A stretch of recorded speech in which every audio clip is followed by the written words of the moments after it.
Vous fillettes et garçons pour la grande nuit, si vous savez vos leçons dès que sonnera minuit. Ce petit point qui bouge, ainsi que l'étoile au ciel, c'est le nez de nez rouge, annonçant le Père Noël.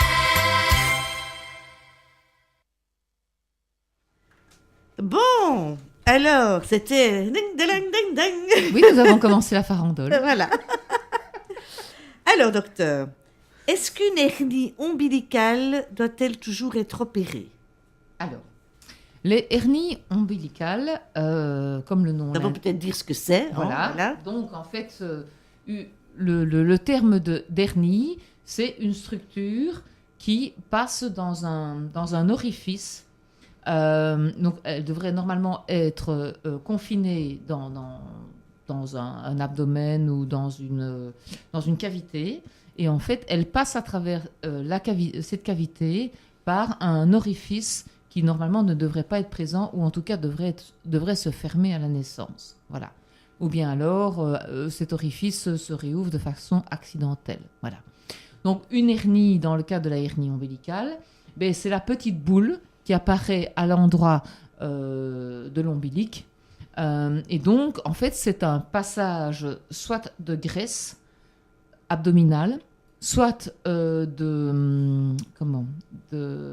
d'intestin ou de tout autre organe qui se retrouve alors sous la peau parce que l'organe a passé vraiment ce petit trou, est venu se loger sous la peau.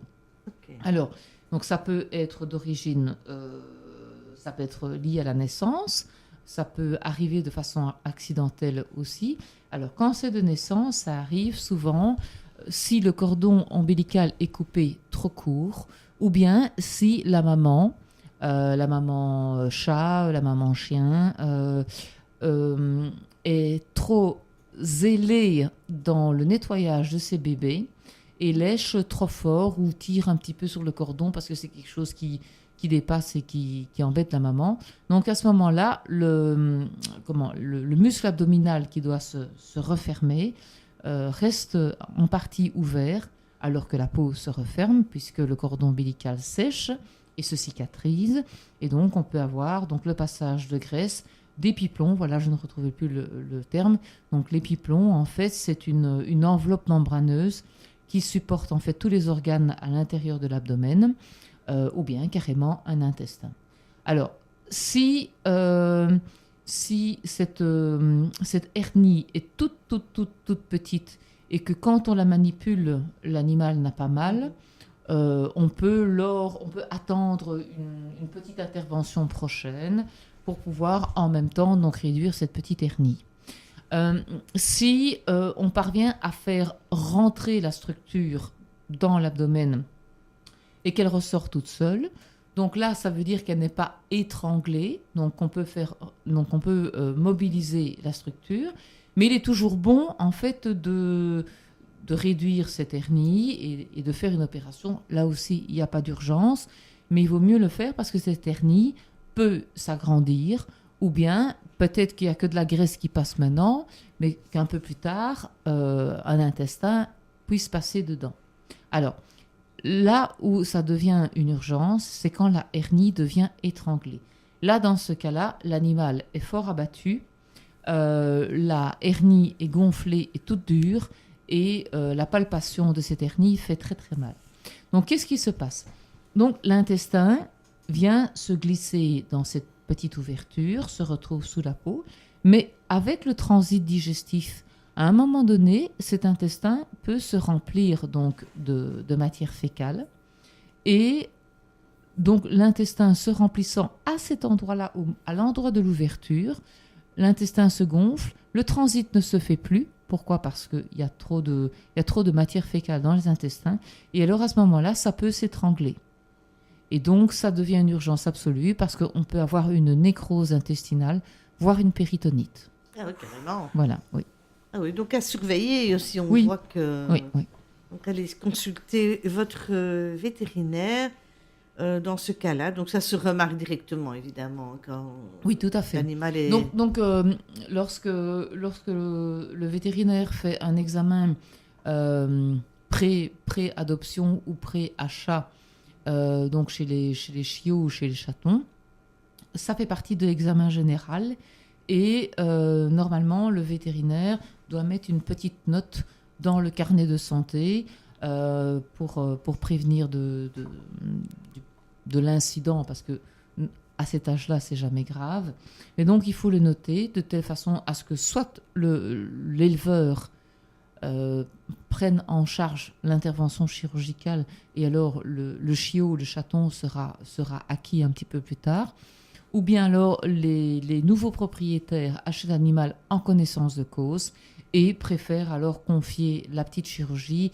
au vétérinaire de l'acquéreur. Voilà. Waouh, encore une fois, des informations très intéressantes. Et on va faire une petite pause musicale. Oui. On se retourne vers Mademoiselle Cécile, qui nous a l'ABCD maintenant. Exactement. On est à la lettre F. Il faudra se concentrer parce que c'est un petit morceau. C'est un morceau court d'1 minute 50. Mais on est toujours concentrés. Qu'est-ce qu'elle dit là maintenant? Ah, ça, c'est petit. Hein. C'est franchement. Incroyable. Hein. Oh oui, franchement. Bon, allez, on y va. En ce moment sur Passion FM, Diana présente Vous avez pas vu Mirza, votre rendez-vous mensuel. avec la participation du docteur vétérinaire Anne-Marie Holders de Thiers.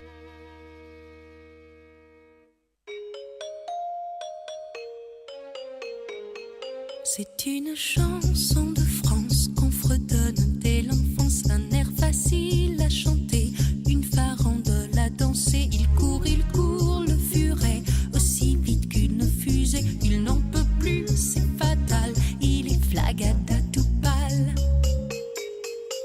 Le Le furet est fatigué de courir dans la forêt, de filer du bois joli au bois médin, c'est fini. Le furet est fatigué, foncé comme un dératé, dans les fougères jour et nuit, c'est vraiment de la folie.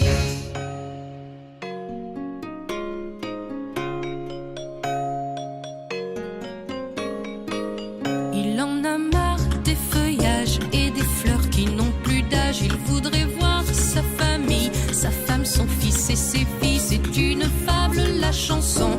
Il a la ferme intention de jouer les fainéants et de le faire maintenant.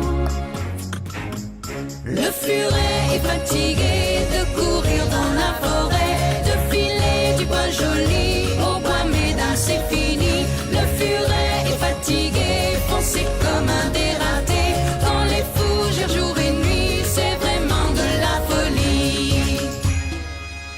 Le furet est fatigué de courir dans la forêt, de filer du bois joli au bois médin, c'est fini. Le furet est fatigué, foncé comme un dératé, dans les fougères jour et nuit, c'est vraiment de la folie. Le furet. Docteur.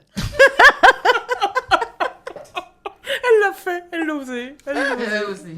J'ai osé. Non, mais le furet, ce sont des animaux qui, effectivement... Ont sont- un nez, Oui.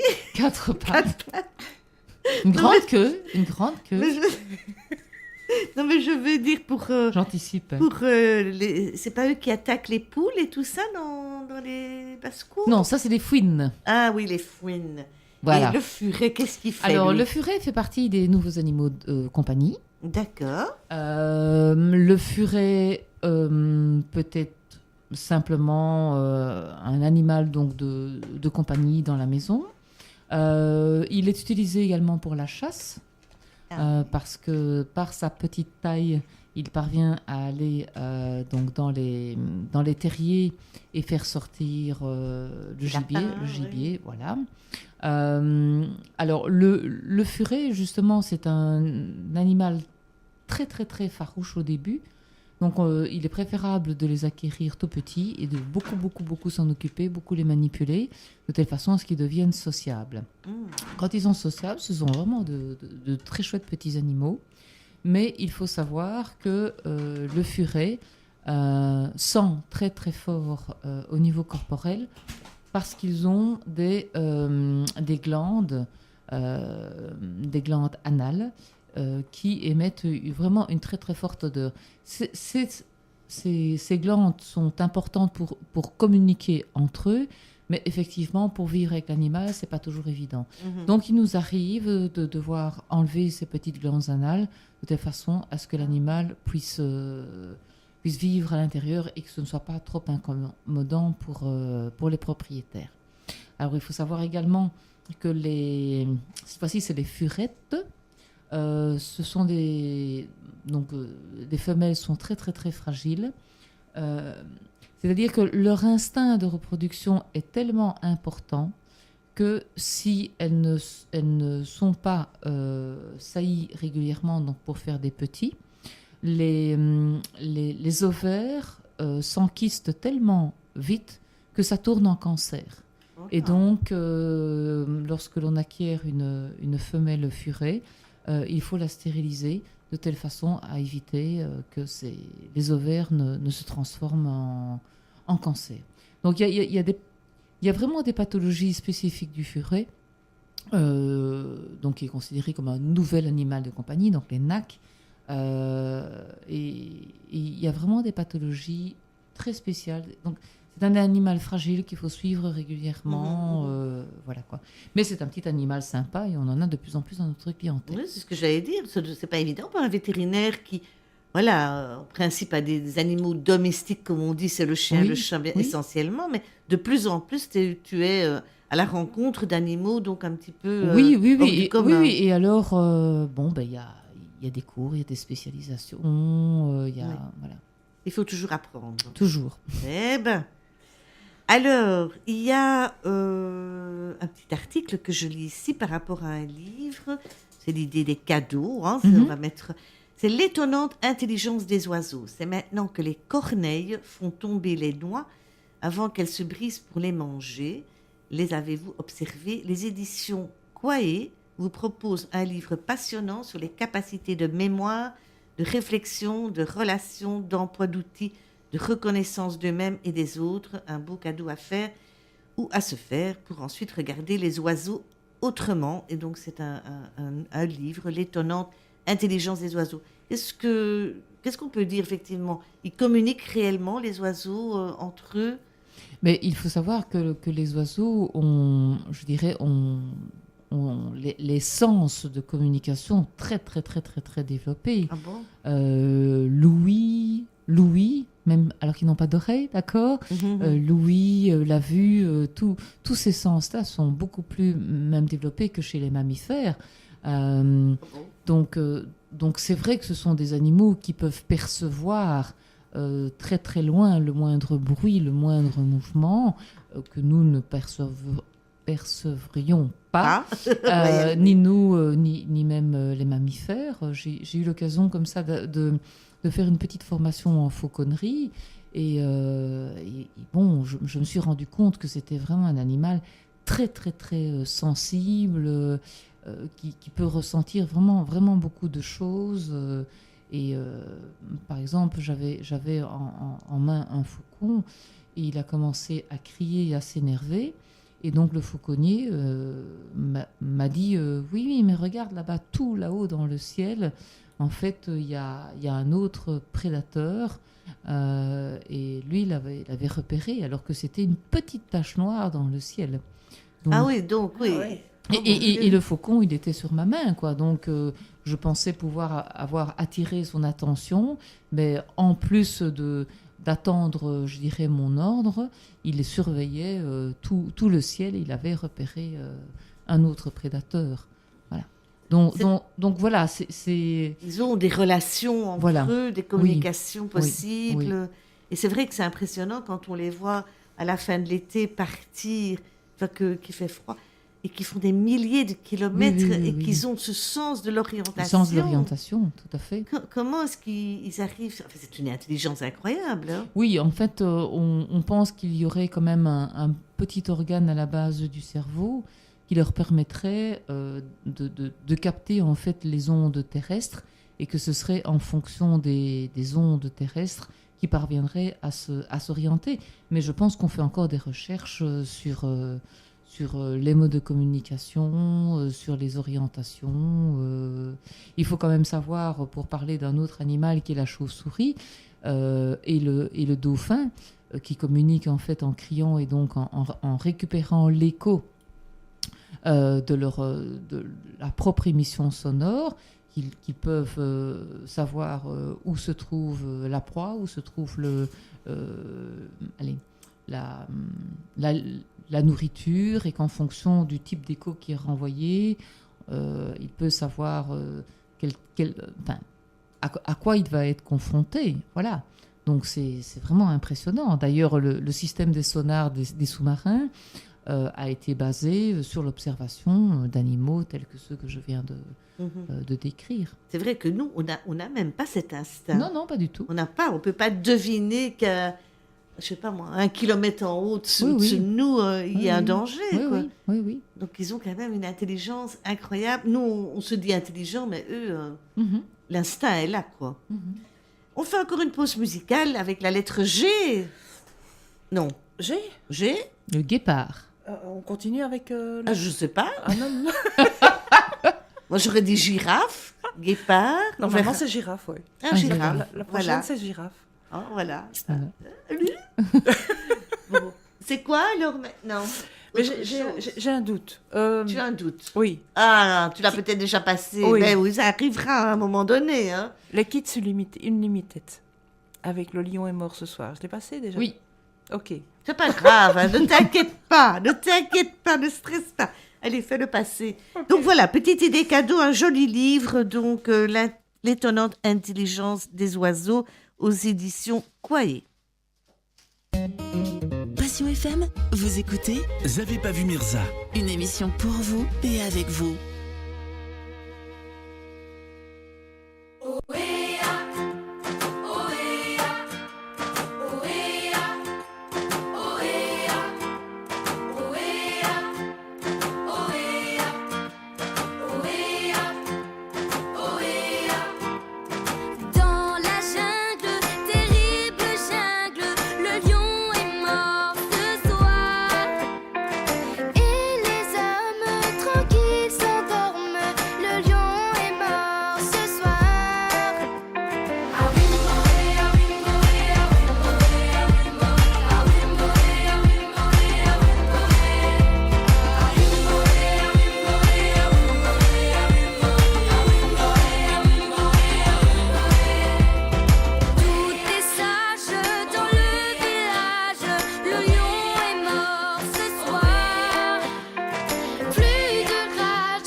FM. La radio pour vous et avec vous.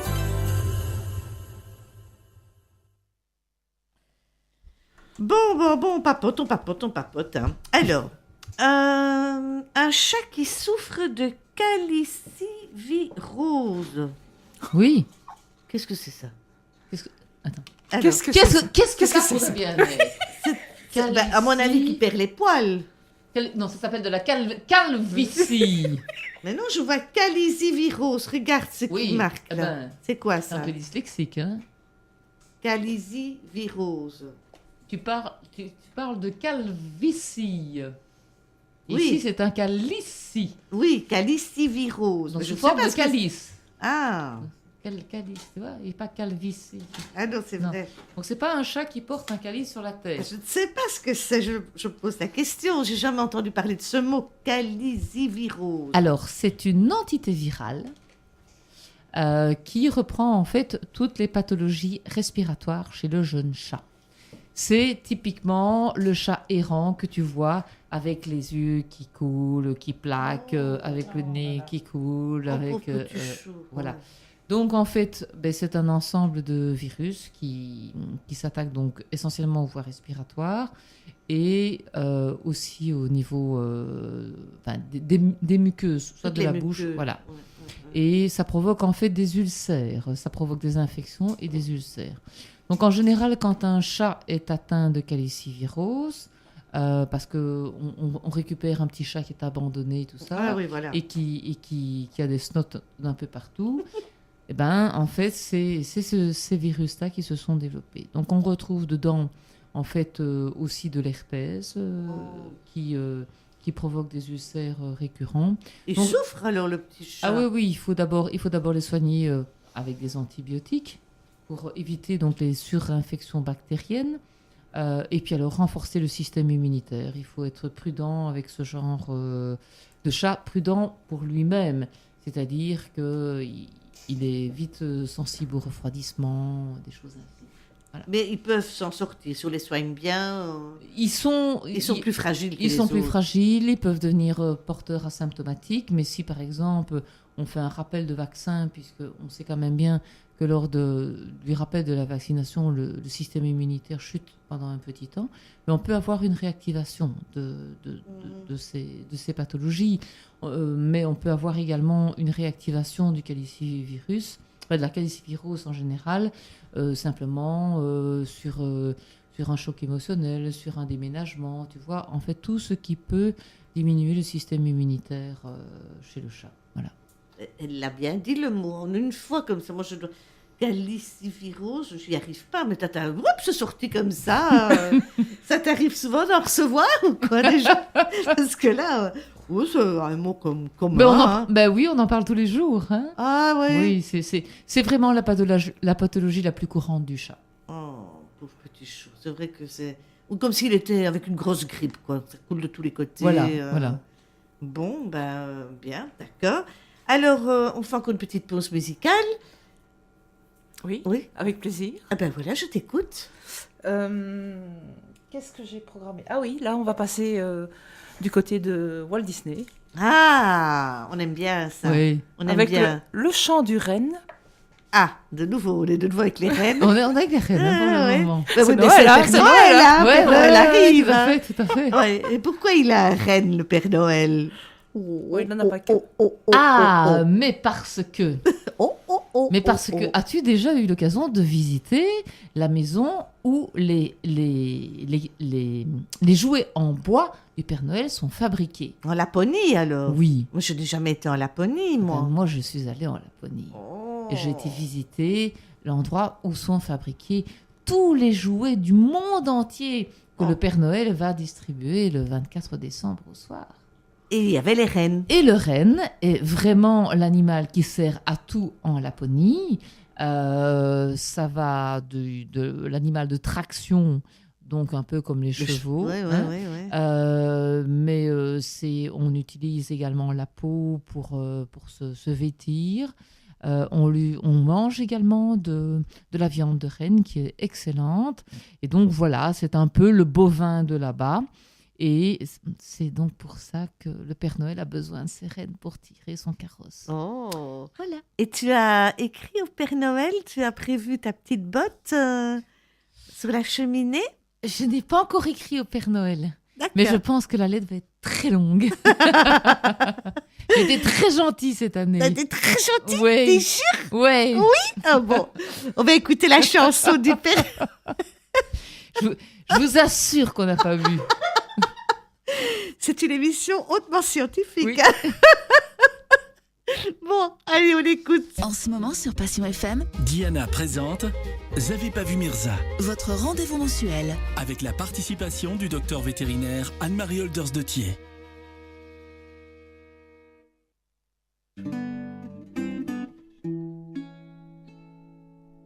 Les reines sont meilleures que les hommes. Sven, ami, qu'en penses-tu? Oui, les hommes sont méchants, mais 10 ans et têtus, sauf toi, et je l'ai su dès que je t'ai vu. Ah, merci mon vieux. Les hommes sentent moins mauvais que les reines. Sven, penses-tu comme moi?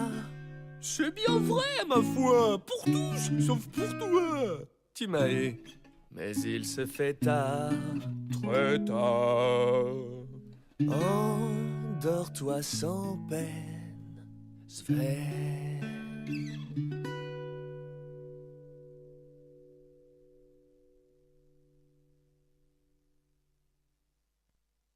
Vraiment? T'es sûr que tu t'y connais en chaleur? C'était Cécile. Oh, oh, oh, oh, oh, c'était bien court. Oh mon Dieu, mon Dieu, mon Dieu. Bon, ben voilà, oui, on papote, et puis... Bon, alors, effectivement, donc on parlait des reines en Laponie avec le Père Noël et la Mère Noël qui l'aide à préparer les cadeaux des enfants. Je ne l'ai pas rencontré. Ah, t'as pas vu? Non, j'ai pas rencontré la Et Mère t'as vu Noël. Père Noël quand Oui, même? oui, Père Noël, oui. Lui, il était là. Oui, oui, oui, j'étais ma soeur à côté et tout. Oui. Ah, Oui, oui. tu avais donc été très sage. Cette fois-là, oui. Ah, c'est bien, c'est bien, c'est bien. Alors, l'arthrose. Donc, je vois ici un article qu'une dame dit « Je ne comprends pas bien ce qui se passe avec mon poney. Il a 16 ans et souffre par moments de crise de raideur. Il boite pendant quelques pas et puis ça va mieux. Et donc, on parle peut-être d'inflammation ou de vieillesse. Qu'en pensez-vous » Donc, l'article dit c'est probablement de l'arthrose progressive et irréversible. Alors, l'arthrose est un phénomène de dégénérescence articulaire. Il faut savoir que pour faire un diagnostic d'arthrose, il faut absolument faire des radiographies au minimum pour vraiment objectiver et quantifier la quantité d'arthrose. Parce que l'arthrose peut être mise à certains endroits où ça fait vraiment pas beaucoup mal, parce que déjà la mobilité d'articulation est relativement réduite, l'amplitude de mouvement est réduite physiologiquement, et donc l'arthrose à cet endroit-là ne fait pas mal. Il y a énormément de confrères qui font un diagnostic d'arthrose sans faire de radiographie. Et quand moi je suis confrontée à ce diagnostic-là et que je refais une radiographie, je me rends compte que c'est tout autre chose, qu'il n'y a pas d'arthrose, mais qu'on peut avoir des phénomènes de dégénérescence de moelle osseuse, pas de moelle osseuse, de moelle épinière, provoquant en fait des boiteries aussi, avec des douleurs type arthrosique, mais qui ne sont absolument pas liées à une dégénérescence en fait d'une articulation. Alors, l'arthrose, c'est quelque chose qui est relativement sourd au début. Moi, en tant que vétérinaire ostéopathe, en fait, on se rend compte que un mauvais mouvement sur une articulation, une blessure mal soignée, fait que le corps, les muscles, les tendons et les ligaments vont rester contractés, vont se mettre en compensation par rapport à un trauma qui n'a pas été directement soigné. C'est pour ça que je trouve que l'ostéopathie, l'acupuncture a vraiment son rôle à jouer dans les premiers symptômes de boiterie. Il faut relâcher ces tensions musculaires parce que, par exemple, au niveau de la colonne vertébrale, tu as plein de micro-muscles qui tiennent ensemble les vertèbres cervicales, thoraciques et lombaires. Si ces muscles, parce qu'ils ont été froissés, gardent en fait une mémoire de contracture musculaire, en fait, les petites facettes articulaires qui doivent très bien glisser l'une sur l'autre, ils doivent glisser l'une sur l'autre parce qu'elles sont parallèles l'une par rapport à l'autre. S'il y a une contracture musculaire réflexe, au lieu que ces facettes articulaires soient parallèles l'une à l'autre, elles vont en fait plus frotter sur un côté par rapport à l'autre. Et c'est ces frottements réguliers qui vont abîmer en fait la surface articulaire. Et c'est donc l'abrasion de ces surfaces articulaires, parce que ça ne glisse plus bien sur une contracture musculaire, qui à la longue va produire une inflammation. Une inflammation, on est à un pH acide.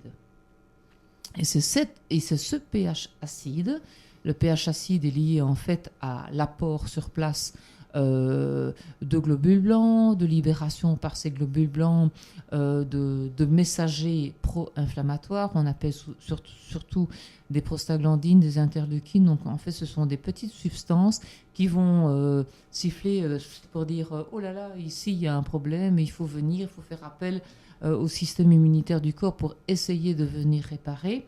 Mais en milieu acide, c'est comme si en fait tu mettais tes mains dans le vinaigre. Si tu as une petite blessure, tu vas sentir en fait une petite irritation.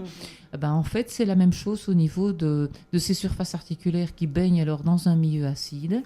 Donc, le cartilage ou l'os va venir être agressé par ce pH, par ce milieu acide, par ce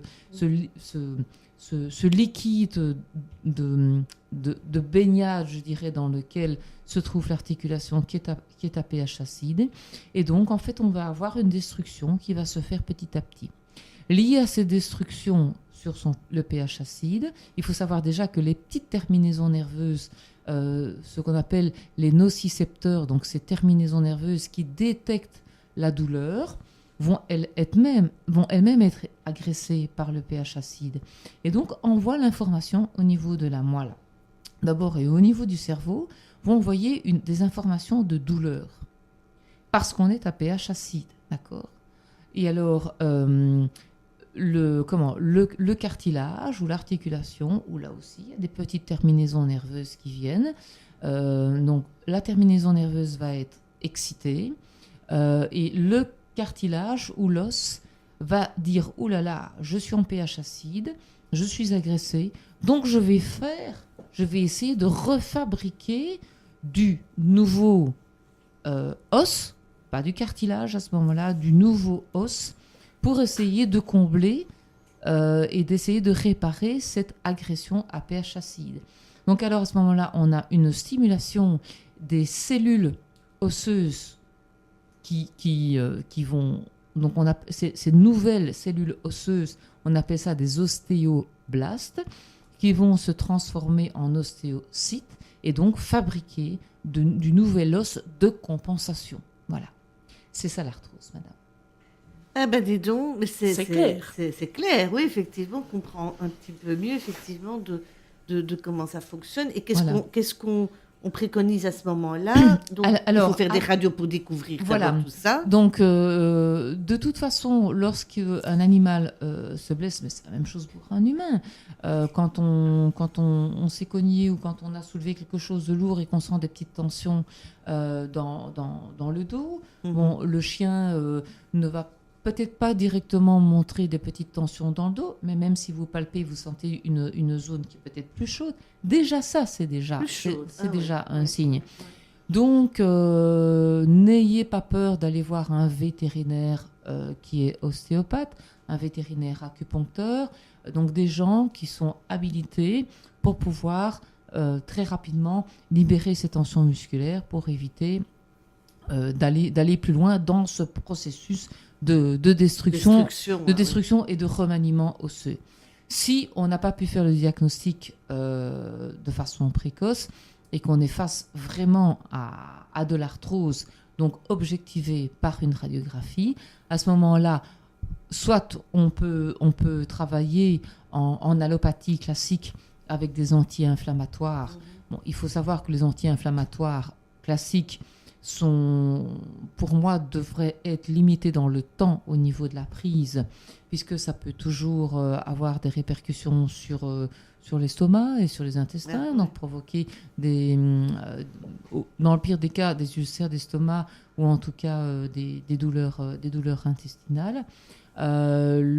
Si on veut rester dans quelque chose de naturel, il y a le curcuma, il y a tous des anti-inflammatoires tout à fait naturels. Il faut savoir que donc le curcuma avec de la pipérine, donc en fait du poivre noir, permet d'avoir une absorption du curcuma au niveau des intestins et donc peut jouer alors son rôle anti-inflammatoire aussi bien au niveau des intestins qu'au niveau de tout le corps. Tu as l'huile de poisson, les oméga 3 ont un effet également anti-inflammatoire tout à fait naturel. Donc voilà, on a toute une panoplie ou d'abord en ostéopathie, en acupuncture, ou en phytothérapie, en homéopathie aussi.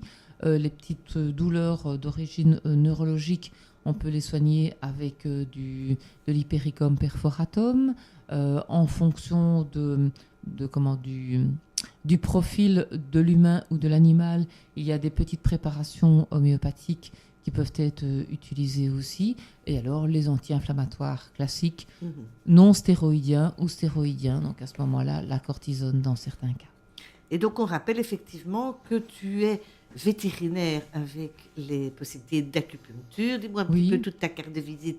Alors, moi, mes centres d'intérêt, voilà, on va dire ça. Oui. C'est donc l'ostéopathie, la médecine traditionnelle chinoise, avec d'une part l'acupuncture chinoise et également les plantes chinoises, toute la phytothérapie occidentale, les fleurs de bac également, les huiles essentielles.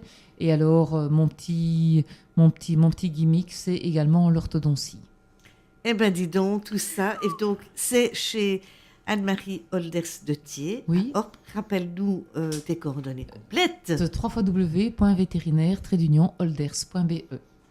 Sur le site sur lequel vous pouvez réécouter les émissions. Voilà, aussi. Et vous pouvez donc contacter le docteur, mais pas pendant la fête de Noël. Ben non. Voilà, congé, congé. Mais sinon, voilà, à Orp, vous pouvez retrouver le docteur vétérinaire Anne-Marie Olders de Thiers. Parce qu'il ne nous reste plus que 5 minutes. C'est incroyable. Cette émission, elle passe toujours beaucoup trop vite. Alors, qu'est-ce qu'on peut souhaiter pour la Noël de tes petits? Parce que tu en as beaucoup, des petits. De grandes promenades dans les bois. Des grandes promenades dans les bois. Ouais. Donc, tu prévois ça pour leur Noël, alors aussi? Ou ils ont un petit cadeau en dessous du sapin, oui, je te connais. Ça aussi. Voilà, tu vas les gâter, évidemment. Oui, certainement. Voilà, exactement. Alors voilà, l'émission touche tout doucement à sa fin. C'est la toute dernière de l'année, Anne-Marie. Oui. Est-ce que tu as déjà une date pour janvier à nous proposer ou pas? Peut-être le 17 janvier. Le 17 janvier, on va noter ça, Cécile, parce que note-le sur la feuille de papier. Le 17 janvier à 20h pour célébrer cette nouvelle année 2019. Oui. Toi qui es dans la médecine chinoise, est-ce que tu... Ah non, je ne sais pas. Non, tu ne sais pas ce que l'année chinoise nous apporte en 2019. Non. C'est l'année du quoi? Du rat, du chat, du lion? Ça, je n'en sais rien. Moi non plus, je ne sais pas. 2019. Attends, on va regarder. On va directement regarder l'année chinoise 2019. Ça sera l'année du... c'est pas marqué. Ah, l'année du cochon de terre. C'est quoi le cochon de terre?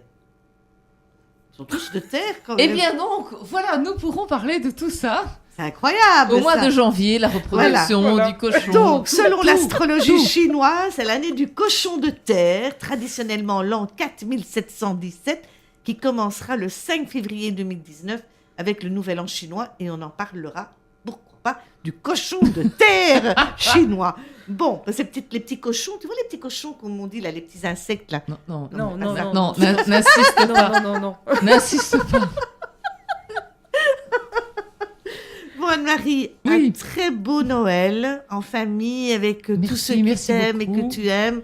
autour de et pour toi. vous deux également. Merci Voilà. beaucoup, Merci. Anne-Marie. Et nos auditeurs aussi. Bien sûr, merci Voilà. de le rappeler. Merci à tous nos éditeurs et on leur souhaite un joyeux Noël. Merci surtout pour leur fidélité. Exactement. À l'année prochaine. À l'année prochaine. Allez, musique et puis on se retrouve dans quelques instants.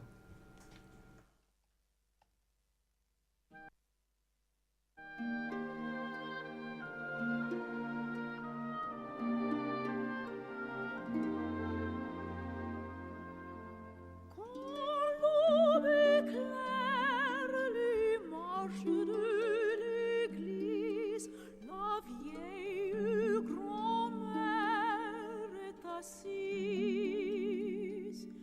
De sa voix chevrotante, elle demande aux passants un peu de grain en disant: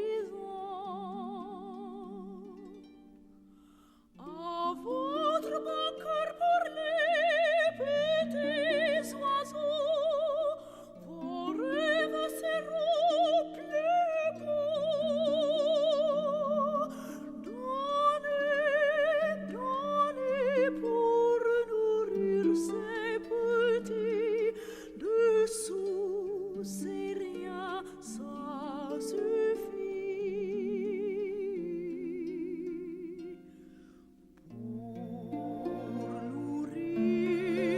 Les petits oiseaux dessous, dessous, pour un peu de grain.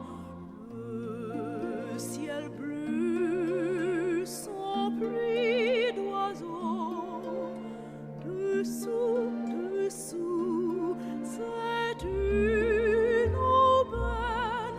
Au-dessus du vieux porche, le bon samaritain regarde la pauvre grand-mère. Son visage s'éclaire d'un sourire de pierre chaque fois qu'elle rend un peu de grain.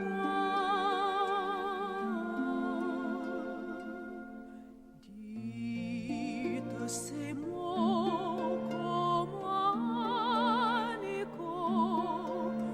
Dessous, dessous, ça c'est une aubaine. Pour nourrir les petits oiseaux. Dessous, dessous, dessous de grain. Au-dessus du vieux porche, le bon samaritain regarde la pauvre grand-mère. Son visage s'éclaire d'un sourire de pierre chaque fois qu'elle rend un peu de grain.